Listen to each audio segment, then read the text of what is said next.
Ce verset où Allah subhanahu wa ta'ala, il replace les choses, mais à l'essentiel. Et là, tu te rends compte à quel point ce rappel d'Allah subhanahu wa ta'ala, cette proximité avec Allah, cette relation que tu dois avoir quotidiennement avec Allah azza wa jalla, elle est fondamentale. Et elle est coranique. Et il te dit, patiente avec ceux qui invoquent leur Seigneur le matin comme le soir, ne désirant que sa satisfaction.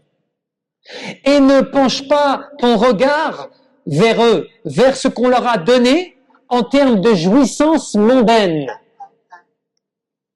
Et n'obéis pas, voilà ton terme, n'obéis pas à celui, écoutez bien, à celui dont nous avons rendu le cœur insouciant, négligent à notre rappel.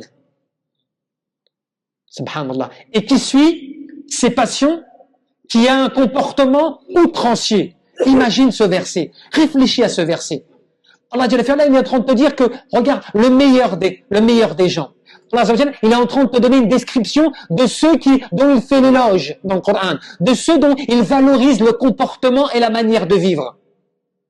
Et ne me parle pas, s'il te plaît, d'argent et de pouvoir. Ne me parle pas d'occupation mondaine et parce que tu as des grandes responsabilités. Parce que là, je te parle de la parole d'Allah, subhanahu wa ta'ala, kalam Allah, azza wa jal, de celui qui a créé les cieux et la terre, celui qui a créé les univers, celui qui est capable de donner, de retenir, de priver, d'accorder, de rendre riche et de rendre pauvre.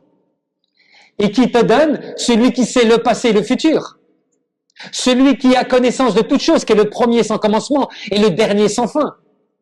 Qui te rappelle, voilà le mode de vie de ceux qui ont des éloges, patientes avec ceux qui invoquent Allah le matin et le soir, ne désirant quoi? Que la satisfaction d'Allah, le visage d'Allah azza wa jal, qui sont dans cette relation, dans cette connexion quotidienne avec Allah azza wa jal le matin et le soir.